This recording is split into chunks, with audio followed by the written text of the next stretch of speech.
What's going on, guys? This is Rob. If you guys enjoy my content, make sure you hit the subscribe button and make sure you hit that little bell so you never miss out on my sexy voice.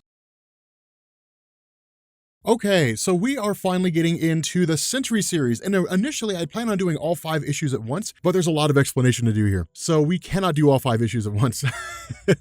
If we did, we would end up with like a 45-minute long video. So, the Sentry, man, it's so good to see the Sentry finally get his own solo series back. Hopefully it lasts for a while. We have no idea how long it'll last. The Sentry is one of those weird characters. People love the powers of the Sentry, they hate the way the Sentry is written, so it's kind of weird when it comes to that whole thing. Like, there was a point where he was like a backup character in Civil War, a guy who fought the Incredible Hulk to a standstill, like fights Wolverine and then gets overpowered. Explain that one to me. So the cool thing about this is that this initially picks up with Robert Reynolds kind of musing about himself to like his 3 distinctive personalities. And this is an important thing because while the Sentry has appeared a lot in Marvel Comics since Paul Jenkins and Jay Lee's original run in 2000, for a lot of people, he's still pretty obscure. And when it comes to Robert Reynolds, he suffers from 3 personalities. There's the Void, there's the Sentry itself, and then there's Robert Reynolds. And oftentimes he'll talk about all 3 personalities. He'll refer to himself, he'll refer to the Sentry, and then he'll refer to the Void. But the Void's the one that he's the most afraid of. And that's what he talks about here. He talks about how there's just Robert Reynolds, the everyday average guy, the dude who's just there. And then he talks about the Sentry, who is his superhero counterpart, his other personality with all these crazy powers, and then the Void being the one that he's most afraid of. Now, for those of you guys who never read the old Paul Jenkins Jay Lee run, which you guys need to, it's incredibly good.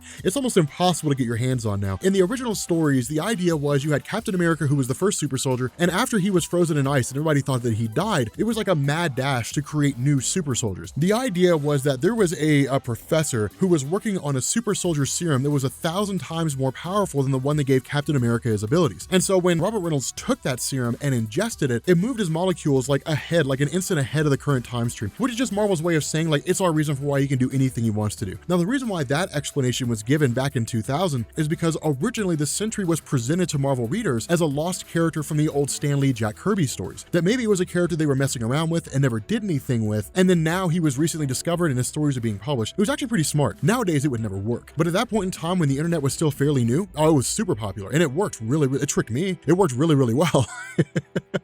But the fact remains here that following this, Robert Reynolds, you end up having this scenario where this being called the Void would show up and just start attacking things and would like tear stuff up. And there was one point where the Void like eradicated a huge section of New York. And then towards the end of the story, you end up finding out Robert Reynolds is actually the Void himself. And so what they did is Doctor Strange and Reed Richards and the Sentry himself, they created this device that would basically consistently emit a pulse that would wipe the minds of everybody on Earth of the Sentry's knowledge. If no one remembered he existed, including Robert Reynolds himself, he couldn't turn into the Sentry. And if he couldn't turn into the Sentry, the Void couldn't come back. And so it was kind of a way to keep everything hidden. Now, of course, that goes into the actual Sentry story itself by Paul Jenkins and Jay Lee, the Sentry returns and all that kind of cool stuff. But we'll get into some of those things as we go through this. But in this moment, what we end up finding out is that with Robert Reynolds' fear of the Void returning after becoming the Sentry, what he needed was an outlet. And so what this does is it comes hot off the heels of Loki Sorcerer Supreme. Now, for those of you guys who never read that story, Loki Sorcerer Supreme was a recent story that was done in Marvel, and it kind of brought in the idea of what if Loki took all the powers of Doctor Strange. And what Doctor Strange ended up doing was actually reaching out and contacting Robert Reynolds for the purpose of unleashing the Void on Loki, which worked. And the Void absolutely destroyed him, which made sense because the Void killed Loki during the events of Siege on Asgard. So Loki was terrified of it. And so in response to that, Loki basically ends up getting like pummeled all to pieces. And yeah, like that's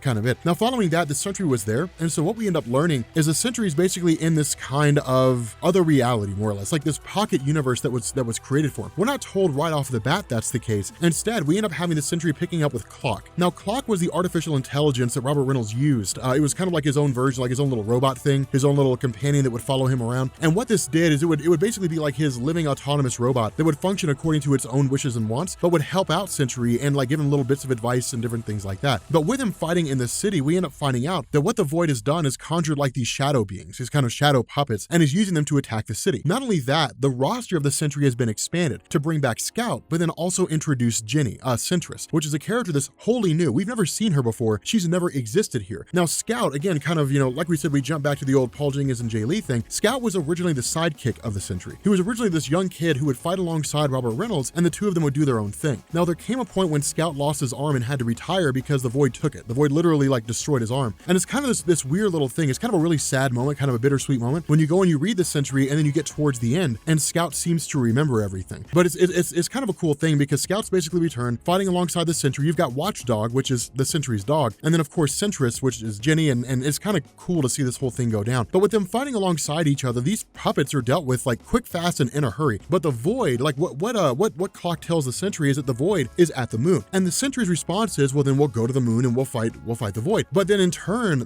Clock says no, he's not on the moon, he's inside the moon, and so the Sentry literally punches the moon in half in order to get to the Void, which is kind of crazy. The Sentry punches the moon in half, which is well within his powers. I mean, Jeff Lemire's not cooking the books here. That's entirely possible for the Sentry to do. I mean, he's done stuff like that before. And then very reminiscent, and a lot of you guys will probably remember this, very reminiscent to New Avengers. When you have Electro, who takes down the Raft, the supervillain prison, you end up having this scenario where like Carnage gets out and the Sentry like rips Carnage in half. And that's what happens here. Like, it's actually kind of a cool little thing when he tears the Void in half, literally rips his head off, and the Sentry ends up winning. Now, right off the bat, for those people who are familiar with the Sentry, that shouldn't be the case. Robert Reynolds should not be able to defeat the Void that readily. He never has, he never will, he's always that scared, but the Void is just that powerful. And that's one thing to keep in mind here. There is a kind of hierarchy when it comes to power levels among like the Sentry personas, right? You have Robert Reynolds, who's like a baseline human. Up from him, you have the Sentry. And then from the Sentry, you have the Void. Now, in reality, the Sentry and Void have the exact same power. The difference is that the Void doesn't hold back. And so Sentry like puts blocks in place and doesn't allow his power to run completely uncontrolled and without any real checks and balances. But at the same time, he's also afraid if he does let his power loose in its totality, it would lead to the arrival of the Void. The Void would emerge. He'd end up falling to his darker half and all hell would break loose. And so the Sentry is weaker than the Void, but really by choice, as opposed to, physical or hard circumstance. And so with the Void being defeated, the Sentry's kind of like, hey,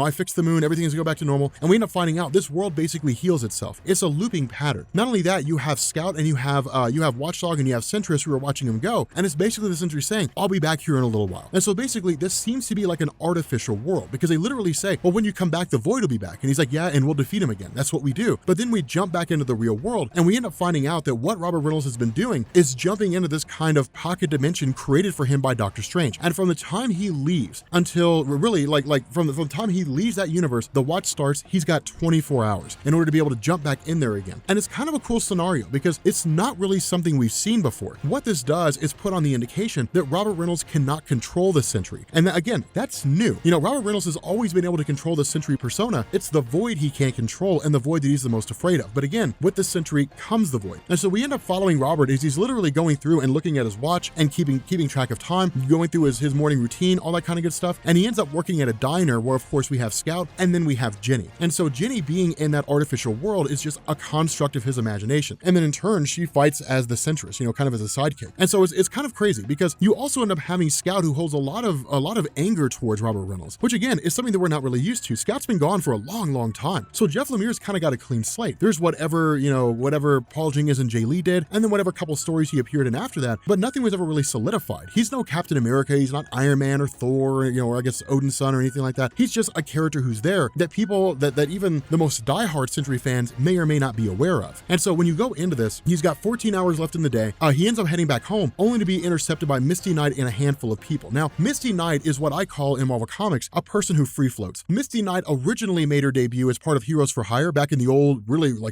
days, with Luke Cage and Iron Fist. And then of course she took over and launched the new Heroes for Hire as part of Civil War. And she's just been kind of floating around ever since. Here, she's part of what appears to be kind of like a governmental organization. And the way this organization works, or at least, how it seems to function, is it's part of the Aberrant Crimes Division. Basically like those crazy individuals who are out there. The Sentry, and that's one thing to keep in mind, the Sentry has been classified over and over and over again in like the SHIELD intelligence files and like the 198 and all these different one-shots and things that Marvel puts out as like an Omega level threat, meaning he's like the equivalent of an Omega level mutant, but he's not a mutant, but he is a planetary threat. And so constantly keeping an eye on him is something the government seems to be doing now more so than ever because the Sentry's returned. But the idea is we're watching you, we're keeping an eye on you. In truth, Jeff Lemire throws this in there just for the sake of saying, here's a thing going on in the background, and that's really about it. But with Robert Reynolds running back up to his house, running back up to his room and then going to access his device, we end up finding out that it's basically missing. And when that happens, somebody else seems to have gotten a hold of it. The reason why is because the door to Sentry World opens up, Scout and Watchdog are there, and then in turn, this person kills a dog and they kill Scout. So which is kind of like, okay, who has control of Sentry World at the moment? Like, who has the Sentry's powers now? And so from there, you end up going into Sentry World proper, where you have like this person who's just kind of unleashing hell throughout the world, and Sentress is like the last person standing, and she falls quite readily. And we end up finding out this is basically Cranio. Now, Cranio is a wholly new character here, and Jeff Lemire can get away with that, because remember, when the original Sentry story came out, you had side issues. You had like the Sentry and Spider-Man, and the Sentry and the Fantastic Four, and the Sentry and the Incredible Hulk, the Sentry and the X-Men, and so on. And that was it, because those are the only characters who were really like rolled into the Sentry story when he finally fought the Void at the end. But by and large, Marvel had established in that Paul Jenkins and Jay Lee story, the Sentry had been around for a long, long time. We just hadn't heard of him before. And so it's really a way for Jeff Lemire to just start grabbing characters and rolling him in. Now, Cranio himself is an absolute hoss of a character. And that's a cool thing. He's not a joke. He's not some small guy that you mess around with. He's pretty dangerous. Like his levels of telepathy and telekinesis are kind of insane here. And he's literally just like wrecking everything, like just going through and decimating everything in its entirety. Now, the problem that we have to deal with here is he's only fighting Sentress at the moment, and we don't know where her powers reside. We don't know if she's equal to the Sentry. We don't know if she's a little less powerful. We don't know if she's like Supergirl pre-Crisis and she's more powerful. But still, the fact remains here that in this instance, it's literally Robert Reynolds realizing his device has been stolen, Cranio's wreaking havoc inside this pocket dimension, and then in turn, Robert Reynolds runs off and basically grabs Scout and says, hey, look, man, like, we have to do something here. Now, Scout's response is one to be angry and basically saying, like, so I'm the last guy you come to. Like, I was your sidekick. We were superheroes together, and I'm the last guy you come to. Now, this is really kind of Jeff Lemire writing the nature of Scout's character into his own character itself, which is to say, nobody really cared about Scout. Like, when people think of the Sentry, nobody ever says, hey guys, who do you think would win in a fight? The Incredible Hulk or the Sentry and Scout? Nobody ever says that. They just say, like, the Incredible Hulk versus the Sentry, Superman versus the Sentry, asking questions that nobody could ever really give an answer to. And so it's kind of cool there, because the Sentry is basically like a forgotten character. And in the story, he feels forgotten because Robert Reynolds didn't go to him first. He contacted Tony Stark. He contacted Doctor Strange. Of course, this seems to take place around the same time that the events of Infinity Wars seems to be going on. So Doctor Strange isn't there. He's in other dimensions. Tony Stark's off doing his own thing. So it's kind of weird in terms of when it actually happens. But like, Scout feels kind of pissed and he feels kind of betrayed. Like, I'm not Iron Man. I'm not Captain America. I'm not Doctor Strange. I'm not one of your big guys up there. I'm the small guy down here at the bottom. So of course you would come to me last. But the response of Robert Reynolds is, hey, look, man, I didn't mean for it to come off that way. Let's see if we can't figure out a way to fix another one on our own. Now, this is dangerous because Robert Reynolds can do it as the Sentry, but again, with the Sentry comes the Void. And so that's really what Scout says. Well, you can't, because if you do, you could potentially unleash the Void on Earth and you would kill everything. But what you end up having is Robert Reynolds, who ends up taking off because of course Scout has to get back into the kitchen and cook. And when he leaves, he's basically tracked down by Misty Knight and the ACB. Now, when this happens, he's transported to another location about 6 miles below ground, which is not really, it's kind of a stopgap measure. That's one thing to bear in mind, guys. By and large in Marvel Comics, there are characters who are just uncontrollable. They cannot be contained. The Incredible Hulk cannot be contained. No matter where you put the Incredible Hulk, if you give him enough time and he gets angry enough, he will get out. The Sentry's the same way. He would just punch through it and eventually just take off. With him being here, the question is, why am I here? Only for us to be met with the arrival of Tony Stark. And this is cool because what Stark says is, I got all of your voicemails. When you called me and you were trying to get a hold of me, I got every single one of your voicemails. But this was a test to let you out on, to let you out like this. This was a test to see whether or not you could control the Sentry, and you can't. You cannot keep the Sentry under control. By whatever manner and whatever means, the Sentry will eventually emerge. We created a device for you that you could basically travel into and unleash that Sentry energy by fighting against the Void, and it's gone now. So no matter what we do, somebody somewhere will have a way to defeat you because you can't be everywhere at once. It just doesn't work that way, especially when you're in your normal human form. And so because of this, we're keeping you here. This is going to be a way to basically keep you safe, to let you do your own thing, to keep the Void presence from coming out. But at the end of the day, Tony Stark still knows, just like everybody else, if the Void manifests, there's nothing they can do. They're not going to be able to stop it because it's just like a being that was powerful enough to kill gods and cosmic entities. What's a prison 6 miles below Earth and below the Earth's surface possibly going to do to keep the Void in check? And so in the end, you end up having Robert Reynolds who says, look, I need to find my device. Like, I need to find my device or have Doctor Strange and you create a new one or something like that, but I'm not staying down here. And when Tony Stark responds by saying, hey, look, man, I know how you feel. I understand where you're coming from. But again, like, I'm asking you, stop requesting to leave. And the response of the Sentry is, I wasn't asking you, I'm telling you, and literally manifests and then just kind of takes off. But when that happens, his response is, something's wrong here. Like, I mean, I'm the Sentry, but like something else is going on. Something's going on in my head. And that's when we end up basically realizing that what's been going on is that the Sentry is there. Like the actual Sentry persona is manifested, but Robert Reynolds has been thrown back into his own mind. And inside of his own mind, in this dimension that he's been in, you know, in this own mindscape that he has, that this guy, Cranio, is still running amok. And so what potentially seems to be going on here is that Cranio has managed to access the Sentry's mind. And in doing so, could literally seize control of the Sentry's body and unleash absolute hell, or even worse, merge with the void and become even more powerful. So it gets kind of bonkers, because what we end up doing is we basically have like Robert Reynolds, who's there when Cranio destroys Sentris, eradicates her in her entirety, all the time basically going on and saying, you're not real. None of this stuff is real. This is all fake. You know, in turn, like destroying her. And then we pick up with Scout, who gets back home, only for us to find out Scout's the one who took it. Scout's the one who took the device of the Sentry, with Scout intending to become the new Sentry himself. So it's actually pretty cool. Like, it's pretty badass. And I'm pretty excited about it. It's pretty sweet. But again, like, Cranio's just a guy who's there, kind of in a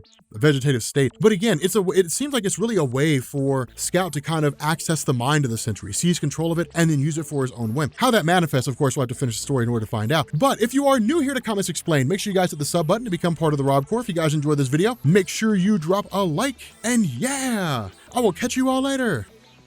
Peace.